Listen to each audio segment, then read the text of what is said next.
Olá, como vai? Sou Carlos Barroso com mais um debate de cena política. O PPS é o sucedâneo do PCB, que era mais conhecido como Partidão, uma legenda de esquerda que marcou a história do país. Hoje o partido tem outro perfil ideológico, bem distinto daquela época. Com apenas 6 parlamentares na Câmara dos Deputados e 3 aqui na Assembleia Legislativa, o PPS é um aliado de primeira hora dos tucanos, isso pelo menos em boa parte do Brasil. Cena Política recebe hoje a presidente estadual do PPS, deputada estadual Luzia Ferreira, para debater as eleições e os rumos do partido. Bióloga e professora, Luzia foi a primeira mulher a ocupar a presidência da Câmara Municipal de Belo Horizonte e a assumir interinamente a prefeitura da capital. Em 2010, exerceu 2 mandatos na Câmara. Foi militante do movimento estudantil e da resistência democrática contra a ditadura. Também convidamos o jornalista Márcio Fagundes. Ele atuou como repórter em O Globo e Folha de São Paulo. Foi secretário de comunicação do governo Hélio Garcia, colunista do Hoje em Dia durante 15 anos. Atualmente é superintendente de comunicação da Câmara Municipal de Belo Horizonte. Agradeço a presença da deputada e agradeço também a presença do jornalista Márcio Fagundes. Deputada, eu falei, o PPS era, em tempos aí históricos, o Partidão. Hoje está aliada, pelo menos aqui em Minas Gerais, que eu saiba, de uma maneira bem uniforme aos tucanos, ao PSDB. Ou existe alguma dissidência no partido fincada naquela história de antes da esquerda? Queria desejar boa noite a você, que é um amigo desde a época da faculdade, né? Somos contemporâneos, cumprimentar também o Márcio Fagundes. Boa noite. Boa noite. Queria primeiro dizer que o PPS é sucedâneo legalmente, inclusive, do PCB. O PCB foi fundado em 1922, em função, seguindo um caminho aí natural da Revolução Russa, dos bolcheviques. Como você disse, tem profundas vinculações com as conquistas sociais dos trabalhadores no Brasil. Tem um lastro na história brasileira. Um lastro muito forte, mas sempre foi um partido que também valorizou muito a democracia, até porque foi perseguido duramente em quase toda a sua história, pelas diversas ditaduras que fazem, tristemente, fazem parte da história do nosso país. Então, sempre valorizou muito a democracia, a seriedade nesse enfrentamento. Então, eu quero te dizer que com as mudanças que aconteceram a partir de 1989 no chamado campo do socialismo real, nós reorganizamos para tentar se conectar com a sociedade, e o PPS surgiu assim. Mas nós nunca abrimos mão de ser um partido que valoriza a democracia como o espaço de construção, inclusive de reivindicação da população, que é profundamente vinculado com a defesa da igualdade, e dos direitos sociais dos trabalhadores. E eu acho que isso é uma marca que era anterior e que continua sendo a nossa marca hoje. Claro, talvez o que mudou, que o partido não é mais tão homogêneo que era antes, que tinha um perfil, porque com a clandestinidade, você se assumir como comunista, com a repressão, poucos tinham condições de assumir assim. Então, hoje mudou muito, até porque também nós vivemos num país de pluripartidarismo, nós temos 32 partidos legalizados no Brasil, registrados, portanto, nós temos hoje toda uma dinâmica diferente partidária. Então, nós também estamos achando o nosso espaço nesse estado de pluripartidarismo. Você se considera de esquerda ainda? Eu me considero de esquerda. Hoje pode-se perguntar, Marquinhos, o que é ser de esquerda? Não é? Uma boa pergunta, né? Se as nossas referências que a gente trabalhava antigamente, quem era socialista era de esquerda, quem defendia o capitalismo era de direita. Eu falei, hoje, com o fim do chamado do socialismo, que desmoronou no mundo todo, da experiência, né? Resta Cuba, no esquema tradicional nós temos Cuba e a Coreia do Norte, que poderíamos dizer que mantém um esquema tradicional né, vinculado aos conceitos da Revolução Russa, mas isso aí foi desmoronando. Então, eu quero te dizer o que é ser de esquerda, né? Eu acho que essa é uma pergunta que no mundo inteiro se faz. Mas você... Qual o alinhamento que leva à esquerda? Então, eu acho que ser de esquerda é valorizar esses conceitos da igualdade, né,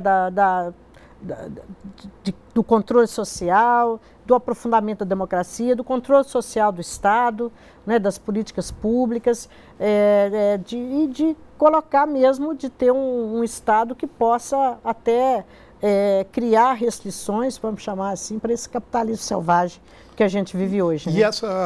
essa proximidade que vocês têm com o PSDB te deixa à vontade para agir nesse cenário político?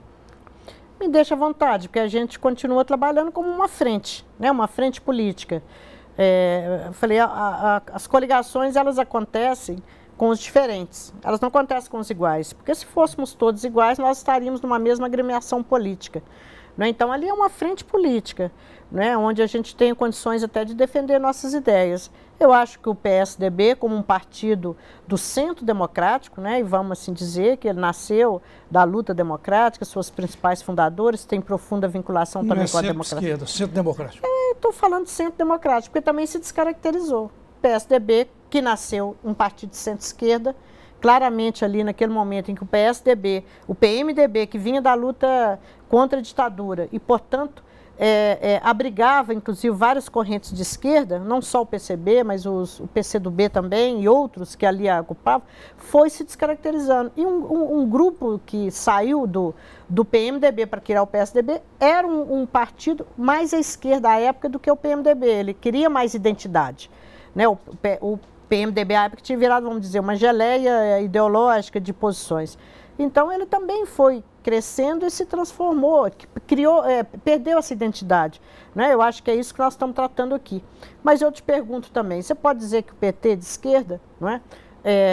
Hoje, que é um partido que cresceu demarcando com o PMDB a época contra a ditadura, depois demarcando com o PSDB, fugindo da esquerda tradicional, que eram os comunistas, né, que o PT sempre fugiu, porque tinha uma vinculação forte com a igreja no seu nascedor. O sindicalismo, a base do PT, foram intelectuais da academia, igreja e sindicalismo.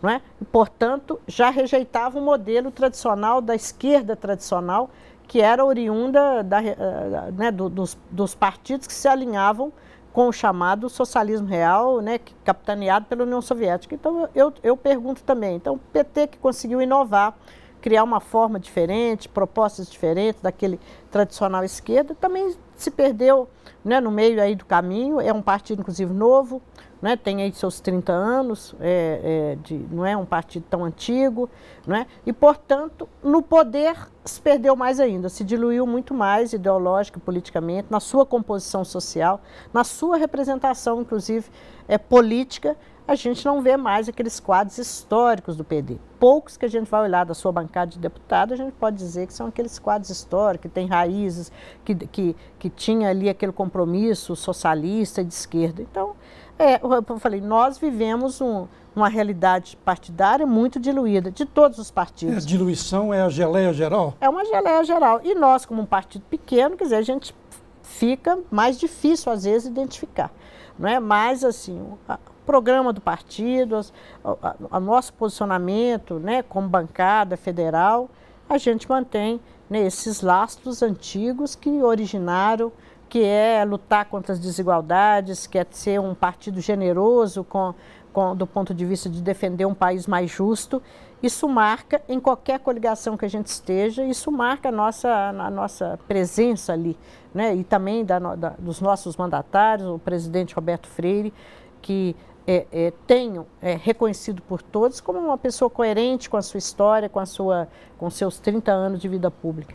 Luzia, ontem eu estava lendo, correndo os olhos na grande imprensa de fim de semana, e eles usaram duas expressões que me marcantes, até me despertou muito, para tentar explicar essa complexidade do quadro partidário hoje no Brasil. Esquizofrenia partidária e bacanal partidário.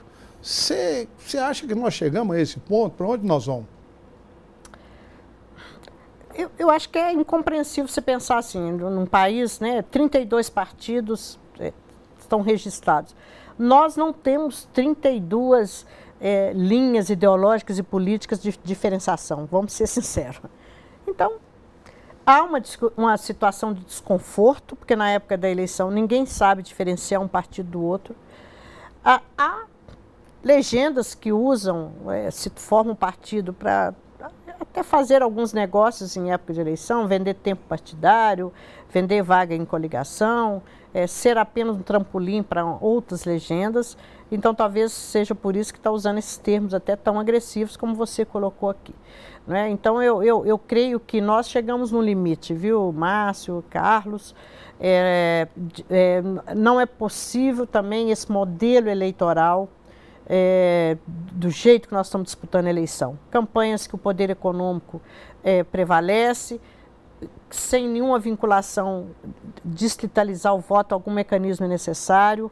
Minas tem 853 municípios, é impossível a gente ser uma referência nem para metade desses municípios, até para a região metropolitana, tem 5 mil eleitores, é difícil falar que uma pessoa que eu sou aqui da região metropolitana, que é eleita aqui, as pessoas te identificam, se eu for em Contagem, em Betim, quem que sou eu, a deputada Luzia Ferreira, não tem um vínculo do eleitor com o seu representante que ele elege, ele não consegue acompanhar depois, porque como 853 municípios, como é que o eleitor vai saber o que a gente está fazendo aqui na Assembleia? Prestar contas é muito difícil. E além, portanto, também uma forte influência do poder econômico. Então, eu creio que a responsabilidade do próximo Congresso Nacional que sair das urnas, do próximo presidente da República, seja ele quem for, né? Seja a Dilma, seja o Aécio, seja o Eduardo Campos. E outro dia, conversando com um colega, eu falei, olha, tem que fazer essa reforma no primeiro ano, porque acomodou, não faz. Ele falou, primeiro ano não, primeiro mês. O presidente que não conseguir mandar um projeto de reforma no primeiro mês de governo para o Congresso, isso também ficará perdido, como foi esses anos todos que passaram por lá, que tinha isso como bandeira e não conseguiram minimamente mandar um projeto para a Câmara Federal. Então, acho que é urgente, isso aí está maduro. Há, inclusive, iniciativas de projeto de iniciativa popular, colhendo assinaturas, tem vários modelos de reforma, mas é necessário, pelo menos, há em vários partidos pontos de consenso, mas há um consenso em todos. Nós precisamos mudar. Quer dizer, nós vamos permitir continuar criando partidos e que todos tenham mais ou menos acesso a fundo partidário, a tempo de televisão, para virar esse balcão que está aí. Vai se ter um limite para criar aglomerações partidárias, federações partidárias, para evitar que se dispute voto com tantos partidos. Vai distritalizar o voto para criar identidade, vai diminuir o financiamento privado, ou pelo menos coibir para evitar que tenha tanta aberração, e que depois vira também, né? Eles falam que a madrinha e o padrinho da corrupção depois no governo é o financiamento de campanha, porque cria uma obrigação, cria um compromisso com aquele financiador e que, portanto, vai querer ter um benefício. Então, acho que nós estamos diante de uma eleição que talvez seja a última nesse modelo, mas nós precisamos mudar para que possa, inclusive, resgatar até a confiança do eleitor nas instituições democráticas. Oxalá suas palavras deem certo. Cena Política volta já debatendo as eleições com a presidente estadual do PPS, deputada Luzia Ferreira.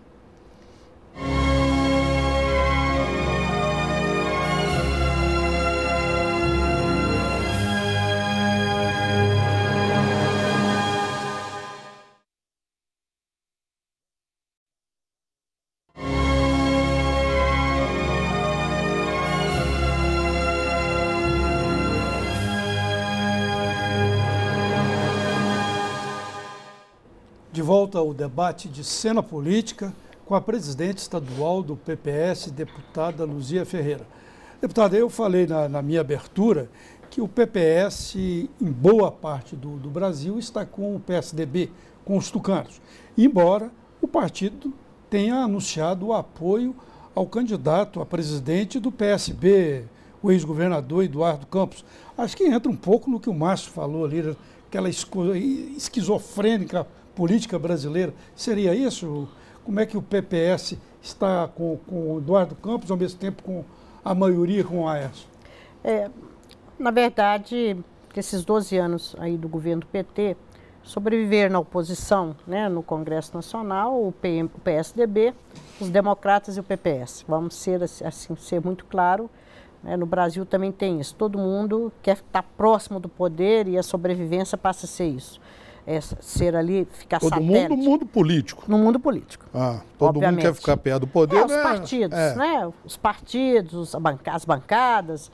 Acaba que se criou esse aconchego do poder, O aconchego do poder é muito forte. Ainda mais em Minas. Muito caliente. Você diz aqui que Minas é o partido da traição, né? Eu sempre digo isso aqui. Eu tenho 2 casos de traição para contar depois, então, fantástico. É aqui em Minas, no Congresso, no Brasília, em qualquer estado. Então, é natural que a nossa, então, proximidade política em função disso, né, se dê nesse campo. Nacionalmente, né, através de um congresso, no início do ano, o PPS fez um amplo debate e se alinhou, né, com o Eduardo e a Marina. Mas eu quero dizer, aparentemente pode parecer que é contraditório, não. Contraditório se a gente tivesse ido para o campo do PT, porque a gente ficou 12 anos na oposição. Mas o apoio ao Eduardo significa também uma nova alternativa no campo da oposição, porque o Eduardo vem construindo a sua campanha, né, junto com a Marina, né, todos os dois participaram, inclusive, de um período do governo do PT, foram, inclusive, ministros, no campo da oposição, de uma nova alternativa que possa buscar um caminho entre aqueles que cansaram do PT, mas não querem voltar ao PSDB e, portanto, né, construindo aí o que a gente chama de terceira via. Quer dizer, esse era o desafio. Quer dizer, claramente no campo da oposição, por estar discordando dos rumos, né, que o governo vem tomando, mas com uma terceira via, né, sem um modelo antigo. Então, eu acho que, como eu disse, aparentemente parece contraditório, né, mas tem esse lastro. E aí, quero te dizer, né, que até o próprio PSB, em muitos lugares, está no palanque estadual. Que um país dessa dimensão, como volto a falar, com 32 partidos, é muito difícil você verticalizar as eleições para dizer que a coligação federal vai organizar as coligações também nos estados, né? Então, nós temos em diversos estados, numa grande parte, o próprio PSB participando também com o PSDB. E alguns até, pode ser que com o PT. Luzia, também. Como é que isso se passa, né, na cabeça do povo? É um imbróglio terrível, né? Não ajuda a formatar, né, evoluir um processo democrático dentro do país, porque as pessoas estão de um lado, mas apoiam o outro, diz respeito ao próprio regimento interno de suas legendas e tal. Eu acabo de chegar da posse do novo presidente do Tribunal de Justiça, Pedro Bittencourt, um jovem, tem 51 anos, está com uma plataforma de trabalho muito bacana. Ele disse no discurso dele uma frase minimalista que me marcou muito. O Brasil está cansado de mais do mesmo. O que você acha disso? Não, você tem razão, é isso que eu te falei. As pessoas cobram coerência. Coerência de posicionamento político e de alinhamento também, né? Fica parecendo que estou oposição, mas quero lembrar. Assim, uma das coisas que desgastou muito a imagem do PT foi exatamente aliar com figuras tradicionais da política brasileira, vou citar 2, Maluf e Sarney, né? Que a vida inteira o PT combateu como representantes da velha política, de um passado que eles queriam combateram e queriam combater. Em São Paulo, claramente, o PT se afirmou muito, combatendo a política, né, e a força do Maluf lá. E também, né, o que restou... Luzia, mas guardadas as devidas proporções, o Roberto Freire também não é nenhuma vestal, a liderança da legenda do mas eu quero te falar que o PT se afirmou muito combatendo isso. Tanto que o PT é um dos partidos que não apoiou o colégio eleitoral, ir no colégio eleitoral apoiar Tancredo, não apoiou, inclusive, várias questões que faziam parte da transição democrática, porque ele queria uma política mais radical, ele queria um corte, uma demarcação, Né? A história do PPS é uma história de frente, desde o PCB, de frente política ampla, derrotar a ditadura através da construção com a população e com as lideranças. Nós não fomos para a luta armada, o PCB não encaminhou, como vários setores da esquerda, porque considerava que a gente tinha que juntar forças, lideranças políticas que eram posicionistas, até ganhar a sociedade. E foi esse o caminho que foi vitorioso. O PT já entrou numa linha. Então, quando ele se alia com Maluf, com Sarney, com o Collor, isso trouxe um desgaste assim, imenso à sua imagem. Por isso que eu estou falando. Então, o eleitor, ele quer isso mesmo, ele quer coerência. Por isso que eu acho que nós temos que fazer reforma política, para que se agrupe, inclusive do ponto de vista da disputa eleitoral, que se agrupe aqueles que têm a semelhança. Aqui... E na disputa do voto, possa dividir em distritos menores para que a população também possa. Mas esse balcão de negócio que você está falando aí não é primazia do PT, não. Parece que permeia todos os partidos. O próprio PSDB também tem alianças com todos os tipos. Tem uma frase na política brasileira, os mineiros gostam muito dela, que fala: em eleição só não se pode perder. O resto vale, né? Tudo vale. Entendeu? Eles podem esperar, por exemplo, que nessa sucessão presidencial agora você vai ver o que pode tudo, porque ninguém quer perder o poder e os outros querem chegar, vão usar as armas mais tapafúrdias, mas vai ser briga grossa. Usando uma palavra que o Tancredo gostava, você deve se lembrar, que ele não falava interesse, falava interesse. Era o interesse que determina, entende? É o interesse. E isso não é primazia desse ou daquele partido. Não é.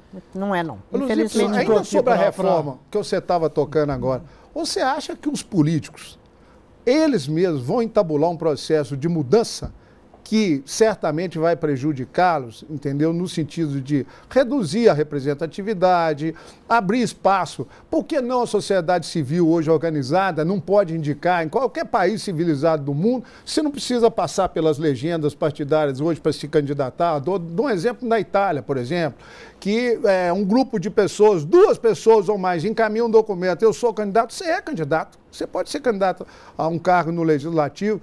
Você acha que uma mudança vai ocorrer dentro do Congresso? Muito difícil, né? Tanto que até hoje não foi feita, né? Todos que chegam lá falam assim, agora vai sair a reforma política. Eu, em 2011, chegando... Você mesmo quer ir para o Congresso, quer ir para o Congresso. Para as câmaras dos deputados. Espero defender isso. Mas eu chegando, você vê que fala, chegando na Assembleia Legislativa, em 2011, no Congresso Nacional apareceu o seguinte: vai ter reforma política. Então a Assembleia de Minas fez uma comissão para contribuir com sugestões, ouvir a comunidade, as lideranças políticas, as entidades. Eu fui relatora da chamada Comissão da Reforma Política. Entregamos ao relator um relatório consubstanciado, fizemos várias audiências públicas, abrimos o site da Assembleia. Muita gente apresentou sugestões. Um belo trabalho. Voto facultativo, eu lembro. Entregamos lá em julho de 2011. Então, para você ver, para falar, não vai correr que vai votar esse ano, vocês entregam aqui, tinha um prazo. Fomos a Brasília, o Carlos Mosconi era o presidente da comissão, era relator. Fomos a uma comissão em Brasília, entregamos ao relator da reforma, que é um deputado lá do Rio Grande do Sul, porque falava assim, olha, vai sair esse ano, vai votar em agosto. Contribuição de Minas. Contribuição de Minas, quer dizer... Pomposamente, né? Até hoje não tem. Morreu ali. Morreu ali. Então, como eu falei, o primeiro ano é sempre assim, esse movimento. Então, a gente, obviamente, que eu acho que o presidente eleito, ele tem muita responsabilidade, porque quem chega com autoridade política para organizar a sua base, para forçar consensos, pelo menos. Eu falei assim, isso se discute já tem uns 20 anos, pelo menos em alguns pontos tem mais consenso. Não é? E, portanto, eu acho, e eu quero até te dizer que o PPS, naquela época também, foi um dos poucos partidos que apresentou uma contribuição partidária, como que a gente acha. E isso que você colocou, o voto avulso, que a gente está chamando, candidatura avulso, está previsto na nossa proposta. E sabe por sugestão de quem? do ex-senador Itamar Franco, que ele colocou lá, olha, o PPS tem que ser democrático ao ponto de defender candidaturas avulsas, porque o eleitor muitas vezes não se sente ou não quer entrar no jogo partidário, ele tem o direito também de se apresentar à população. Então, na nossa proposta, obviamente que depois você tem que discutir como é que vocês, mas incluiu, foi a única agremiação partidária que apresentou uma proposta e que tinha previsão da candidatura avulsa, como você está falando, em que alguns países têm essa experiência da candidatura avulsa. Né? Então, assim, essa é uma discussão que tem apoio em muita gente, de ter também o direito de um cidadão ter se colocar como candidato. Né? Nós temos que ver, quer dizer, não pode diferenciar muito dos outros, porque ninguém pode ter mais representatividade no processo do que outros, mas essa é uma questão importante. O voto facultativo é outra questão importante. Luzia, o voto distrital é outro, o financiamento é outro. Então, são questões... Luzia, eu não vejo nenhum partido no Brasil falar contra a emenda impositiva. A emenda individual impositiva, ela é um escárnio frente à sociedade. Porque quem detém mandato, vão julgar no plano federal, aqui no plano estadual tem também. Vocês têm emenda individual. Mas no plano federal... não é impositiva. No plano federal, cada deputado federal tem 14 milhões ano para indicar para a sua base. Se você multiplicar por 4, são 14 vezes 4, dá quase 60 milhões. E eu hoje, suponhamos que amanhã eu resolva me candidatar. Eu não tenho voto nem da minha mulher, mas suponhamos numa brincadeira aqui que eu resolva me candidatar. Eu vou disputar com quem tem 60 milhões ano? Não. Para 4 anos. Durante 4 anos. Você tem um mandato de 4 anos, 14 milhões anos, você tem 60 milhões. Eu vou disputar com quem tem 60 milhões de dinheiro do povo, porque esse dinheiro é do orçamento do povo, contra zero. Eu saio do zero e eles saem com 4 anos na frente e 60 milhões. Mas tem uns que são tão ruins de voto. E eu não vejo um partido falar contra isso. De política. Isso é uma imoralidade na política brasileira. Não é função precípua do legislativo direcionar a emenda. É fiscalizar e criar lei, fiscalizar os outros poderes. Agora, eu pegar um dinheiro de emenda e direcionar para um município onde eu tenho base para pintar o grupo escolar, isso é uma indecência. Um deputado federal faz isso. E por isso que nós estamos nesse quadro. Não tem uma palavra contra. Trocar o mata-burro. Não vou trazer isso para o plano estadual, não, porque existe também. Existe, em todos os lugares. Existe no plano estadual também. Mas é um escárnio no processo legislativo. Mas, na verdade, assim, o deputado vota o orçamento, né? Então, ele não só fiscaliza, porque a gente vota. Então, é uma lei que é votada e é obrigatória e tem que ir. Né? E, portanto, assim, então eu concordo parcialmente com o que você falou. Eu acho que deveria prevalecer, então, porque é isso que você falou mesmo. Ele desequilibra, porque... Que jogo é esse? Eu estou carimbando um recurso ali no orçamento, estou votando, mas pré-acordado que aquilo que eu indicar dentro de um limite estabelecido... Não, do limite não, estou dando a cifra, vai, 14, 15 milhões o governo vai executar, né? É isso. Até agora, a federal tinha muita coisa a dizer assim, olha, a oposição não consegue... O governo não executa da oposição e virou moeda de troca também. Então, criou-se o orçamento impositivo, ou seja, as emendas apresentadas no orçamento pelos parlamentares, elas terão que ser executadas. Mas você tem razão. Quer dizer, se tivesse... Você entra nesse quadro, com esse cenário? Para quem está de fora, romper esse bloqueio... é muito mais difícil. Então, você já cria... É ultrajante. Portanto, a renovação ela vem sendo menor. Uma das coisas é isso também. Né? Muito bem. A renovação na Câmara. Cena política vai dar um pequeno intervalo e volta já com o debate com a presidente estadual do PPS, deputada Luzia Ferreira. Até já.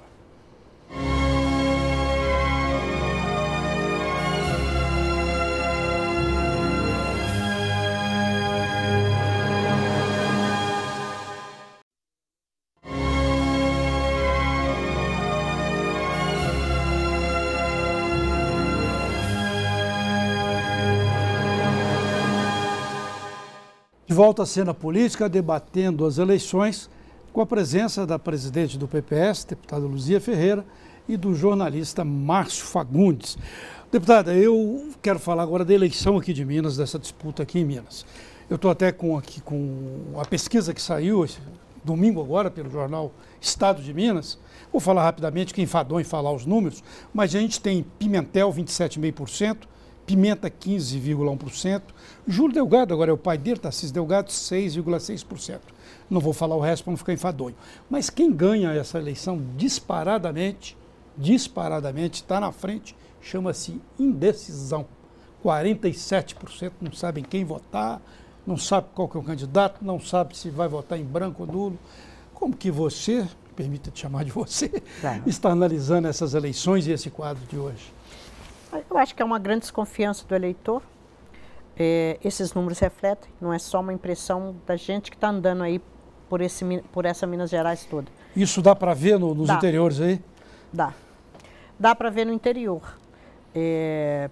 principalmente no público mais jovem, né, que tem aí na faixa de 30 anos para baixo, né, de 18 aos 30 anos, uma grande indecisão, uma dificuldade de escolher um campo, né?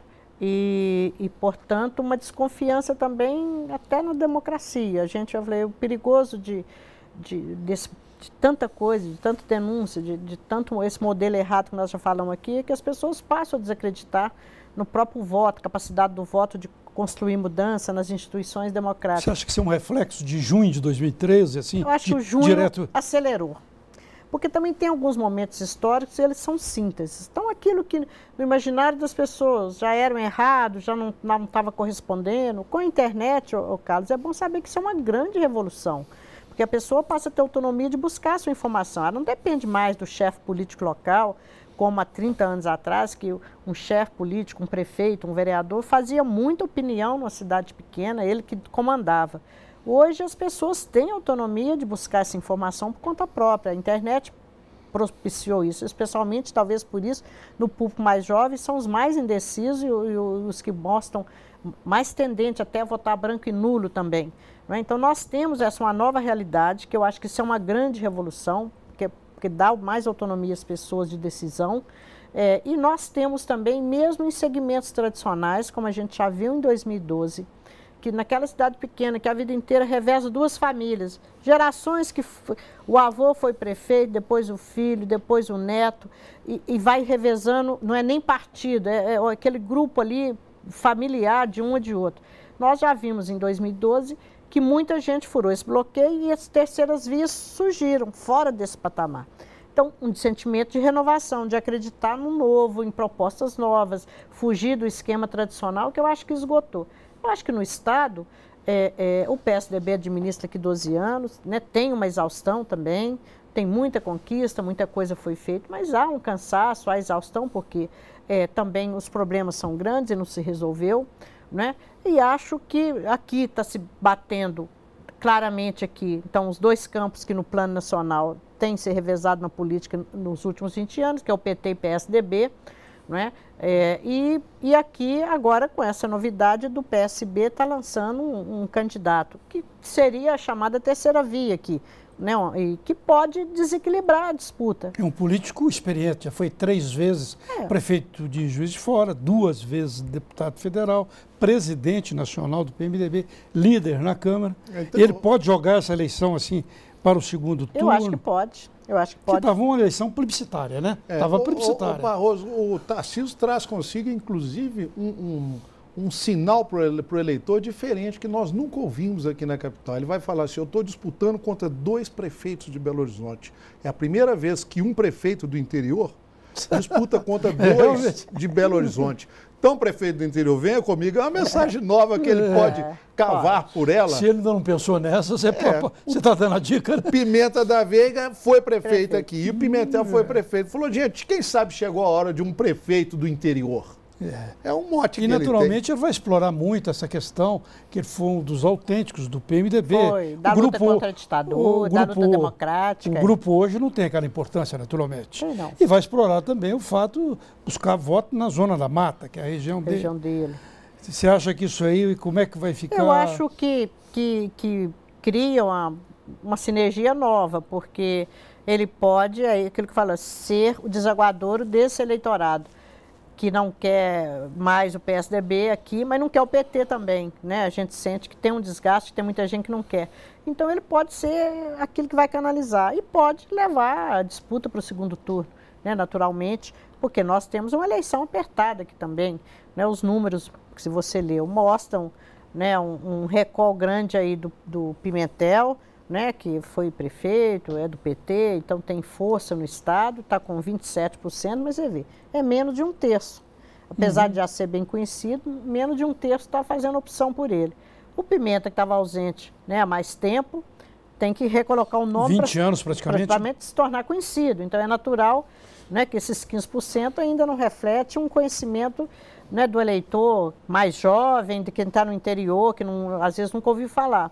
Né? Mas a gente sabe que pela força do PSDB no Estado, vai arrastar aí com a campanha e vai puxar. Agora, de qualquer forma, né, aqui não está aparecendo que tem alguém que vai largar na frente e sair disparado. Então, um terceiro candidato, e antes aqui a gente tinha quase certeza de uma decisão, seja para um lado ou por outro, em primeiro turno, porque é praticamente polarizado, agora, né, criou uma novidade que poderá Luzia, agregar. Você conhece bem a realidade de Minas Gerais? Você é um deputado estadual atuante, está sempre viajando, participa das audiências. Cita para a gente, fala para o telespectador 3 temas onde o Estado está muito bem e onde está muito mal. Olha, segurança, eu poderia dizer que é que tem queixas em qualquer lugar que a gente vai. Né? Eu acho que segurança, seja da cidade grande ou cidade pequena, porque a cidade pequena também começou a chegar a violência e até na zona rural, o que é preocupante, né? Nas fazendas, nos sítios, nas pessoas se mudavam para o interior para procurar tranquilidade, segurança. Hoje não existe mais. O crime vai migrando. E se você apertar nos grandes centros, ele vai. Então, segurança é um que não está bem, dizer que para a gente ver que tem, né, muita crítica em qualquer lugar. Né? A saúde, porque está sempre, apesar dos avanços, e eu quero dizer que é uma das áreas que o governo avançou muito, tem projetos muito interessantes. Eu acho que do SUS aqui, de Minas, eu acho que ser um estado desse tamanho é uma referência, mas a saúde está sempre na berlinda também. Então, não tem jeito das pessoas não cobrar muito. Né? E geração de emprego, que é assim, dos 3 problemas que as pessoas mais queixam, estão em cidade pequena. Olha, nós precisamos ter emprego aqui, porque aqui os jovens saem, todo mundo sai, a família se desassocia, porque vai ficando os pais na cidade pequena e os filhos rumam a cidade maior. Então, geração de emprego na própria cidade. Perfeito. É uma das coisas que eu vejo assim, em qualquer lugar que eu vou. Ontem mesmo estava em São Pedro dos Ferros, que é uma cidade pequena, que é uma das questões. Eu falei, olha, aqui as famílias, a gente vai perdendo contato com os filhos, porque todos os jovens têm que sair daqui para arrumar emprego. Então, agora, a gente tem muito reconhecimento do governo na área de infraestrutura, né, somente do processo de ter asfalto para ligar um município a outro. Isso é um reconhecimento grande desse ciclo do PSDB, né, de melhoria das estradas vicinais, das estradas de ligação de uma cidade a outra, é um reconhecimento grande.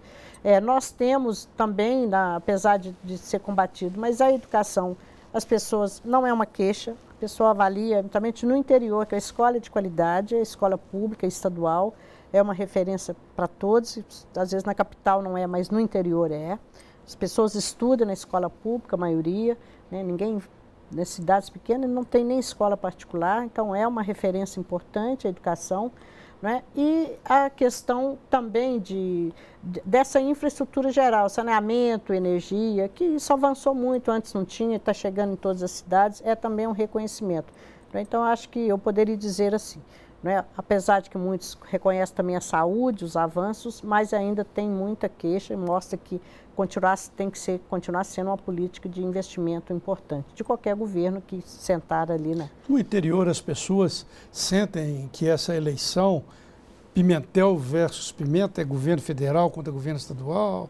Há um sentimento assim inclusive dos prefeitos, para ver se eu tiro mais do governo federal, se eu tiro mais do governo estadual, porque as máquinas entraram para valer e vão entrar mais ainda. Acabando a Copa aí, eu imagino que as máquinas, tanto federal quanto estadual, vão entrar, como é que se fala? Passando o patrol mesmo, né? patronando. As máquinas mesmo, né, Carlos? Porque essa distribuição que o governo federal fez para cidades pequenas. Então, é distribuir máquina mesmo. Patrol é uma delas. Todos os municípios mesmo. Patrol, trator e caminhão. Eu não estou falando só do patrol do governo federal, não. Ontem, inclusive, a cidade que eu visitei, ela estava lá exposta, porque o prefeito, aquilo também é um prestígio para ele, mostrar que... Um né, que troféu. Que ele está fazendo. Na hora que ele for pagar o tratorista e encher o tanque da máquina, vai começar a reclamar, eu não tenho dinheiro para tocar essa máquina. Manutenção, né? Que manutenção. Fica caro. Então, mas eu não estou falando do patrol só do governo federal, não. É do patrol geral. Olha, é muito forte. Né? Eu acho que essa atuação das máquinas, ela tem muita força mesmo. Né? Mas eu quero, assim, te falar que eu acho que os prefeitos de qualquer partido, eles dependem mais do governo estadual do que do federal, até pela proximidade, não é? Pela sinergia. Por exemplo, uma escola estadual complementa a municipal, né? Normalmente a municipal faz até a 8ª série, o ensino fundamental, outro ensino médio, mas tem a maioria das cidades pequenas, a escola, inclusive o ensino fundamental, é do estado, não é nem do município. Né, o Estado é que banca. Então, nós temos, assim, um prefeito, ele precisa, pela proximidade, precisa mais do governo estadual do que do governo federal, que fica mais distante. Né, o governo federal tem os programas macros, e que muitas vezes é via Estado também, e tem que ser. Uma federação republicana, você não vai passar para fazer política dinheiro direto. Então, não é, até, vamos dizer, né, nessa política distributiva da Bolsa Família, que quem controla que o elo aqui com os municípios é o Estado também, ele é parceiro, ele complementa, enfim.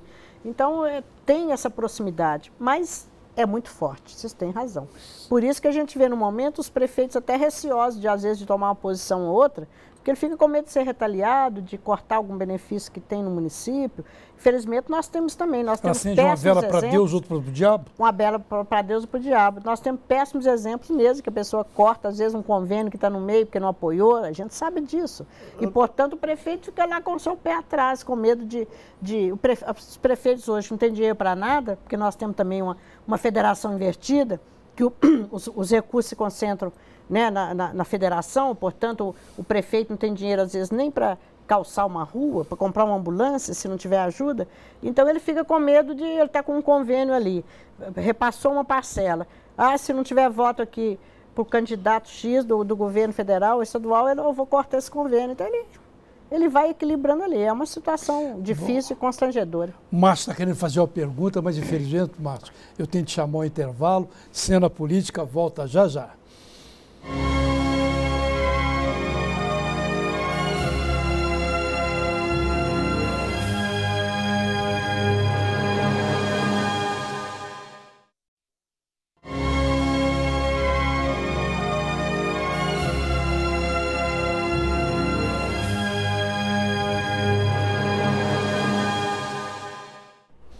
De volta à cena política, debatendo as eleições com a presidente estadual do PPS, deputada Luzia Ferreira.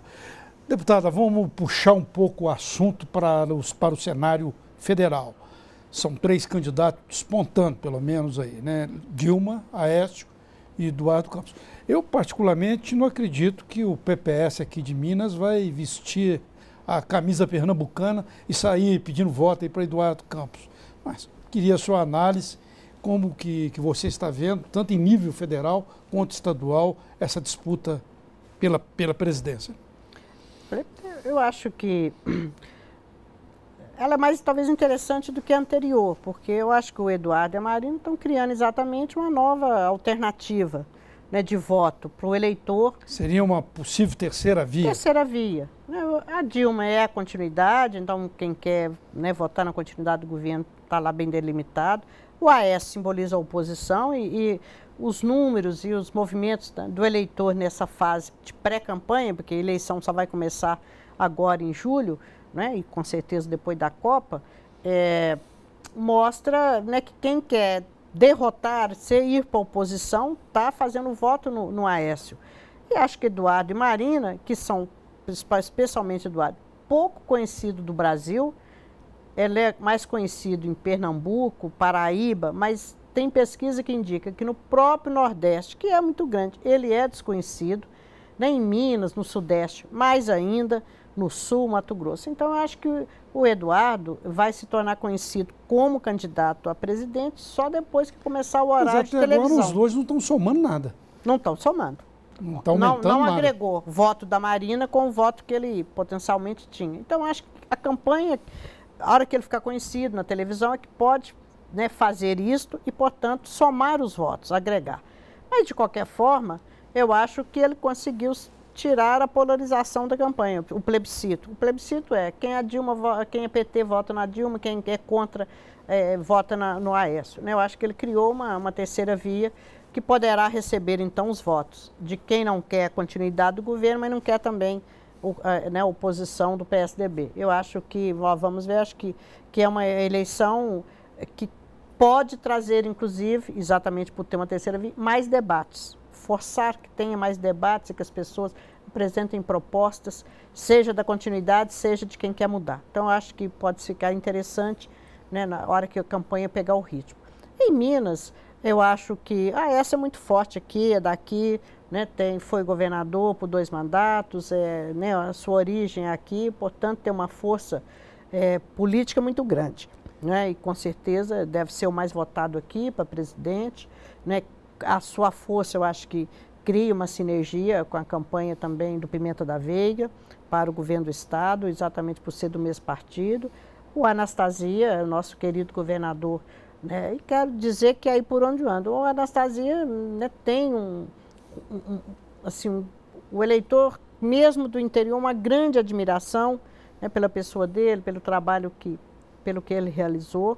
Então, eu acho que são candidaturas muito fortes, como eu falei. Eu acho que é uma polarização forte em Minas, né? E por ter o Anastasia como candidato ao Senado, o Aécio como presidente, né?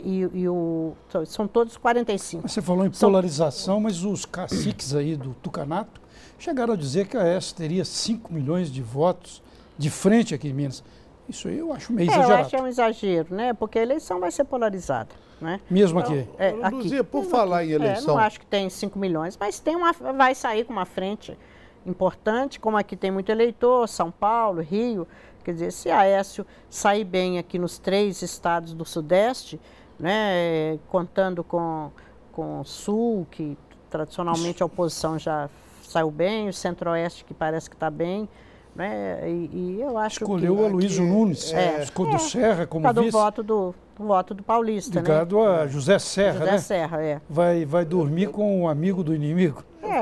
Aqui é uma tentativa de unir o PSDB, porque se o PSDB de São Paulo ficar contra, é difícil, né?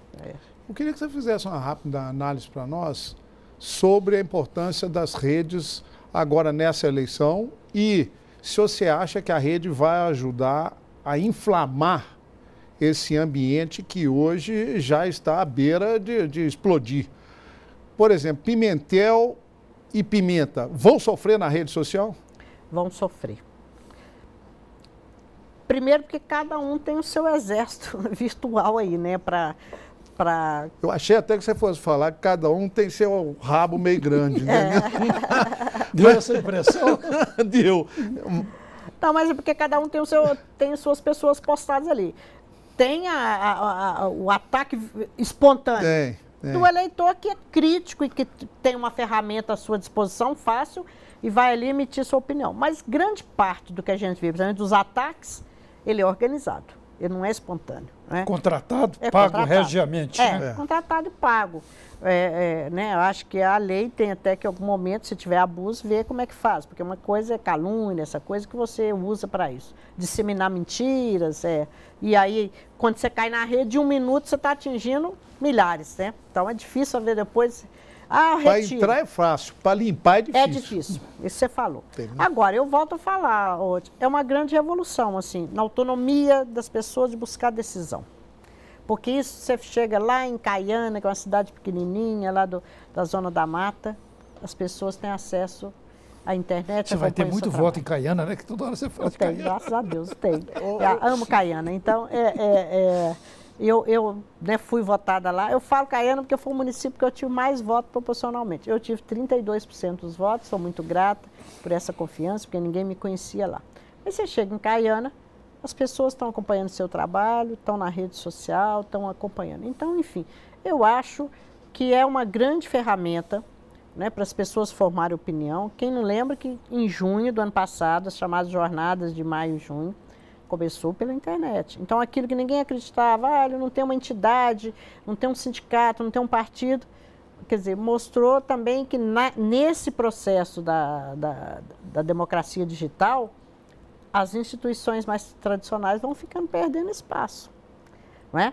Porque não precisou de ter uma instituição consolidada. O pessoal foi para a rua simplesmente porque alguém levantou uma bandeira, pegou um momento, que é isso também, algum momento é síntese de uma insatisfação que estava contida, ela aproveitou para aparecer, né? Então, acho que nessas eleições, que pela primeira vez vai ser livre fazer campanha na internet, né? Porque em 2010 só podia ter uma página, um site específico de campanha. Eu não podia pedir voto, por exemplo, Carlos, pelo Twitter, pelo Facebook, pelo Orkut, ou mandar na internet. Eu não podia pegar um banco de internet e mandar pedir voto. Isso era considerado ainda, não estava regulamentado. Agora não, agora posso. Né? Você pode falar do seu candidato, qualquer cidadão, além de manifestar opinião, ele vai poder até pedir voto ali. Então, veja bem, então acho que isso, vamos ver o que vai dar, mas eu acho uma grande novidade. Aqui, a mulher tem uma sensibilidade flagrantemente superior à do homem. Ela é a maravilha do mundo, para mim, é a mulher. Mais sensibilidade e mais inteligência? Muito mais do que os homens. Talvez se ela estivesse à frente do mundo, o mundo teria sido outro lá atrás, há bastante tempo. Mas acontece que outro dia eu fiz um levantamento, você que começou sua carreira política com mandato eleitoral pela Câmara, eu fiz um levantamento outro dia na Câmara, e a Câmara Municipal de Belo Horizonte chegou a ter quase 10 mulheres vereadoras concomitantemente, ao mesmo tempo. Hoje só tem uma. Hoje tem uma, que é brilhante, que é a Elaine Matosinhos, mas tem uma mulher. As mulheres não querem saber mesmo de política, né? As mulheres é um grupo muito retrátil a essa questão da política.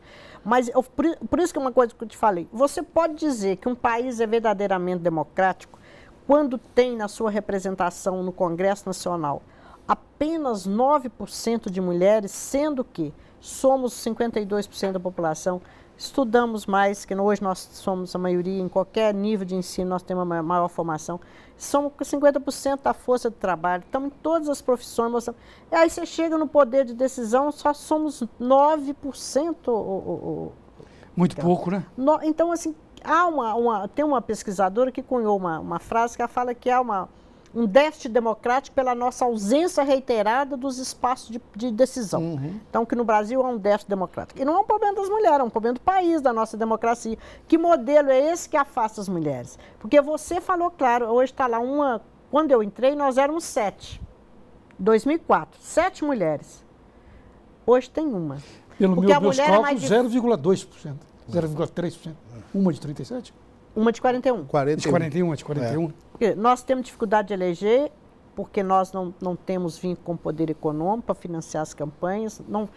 A mulher não tem força dentro dos partidos.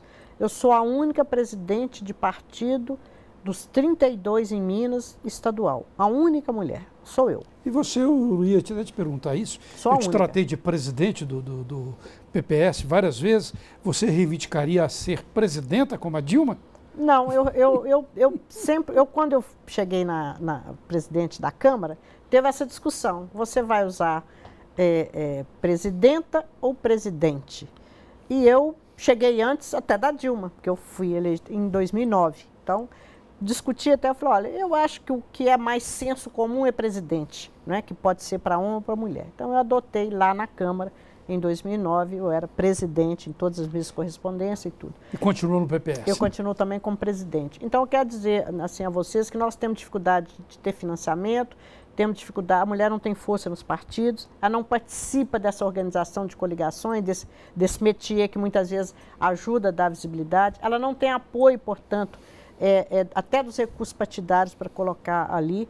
E ela trabalha, cuida da casa, cuida dos filhos, cuida da Maria, ela já tem uma tripla jornada. E a mulher fala com a gente, com que tempo eu vou para fazer política? Que hora que eu vou?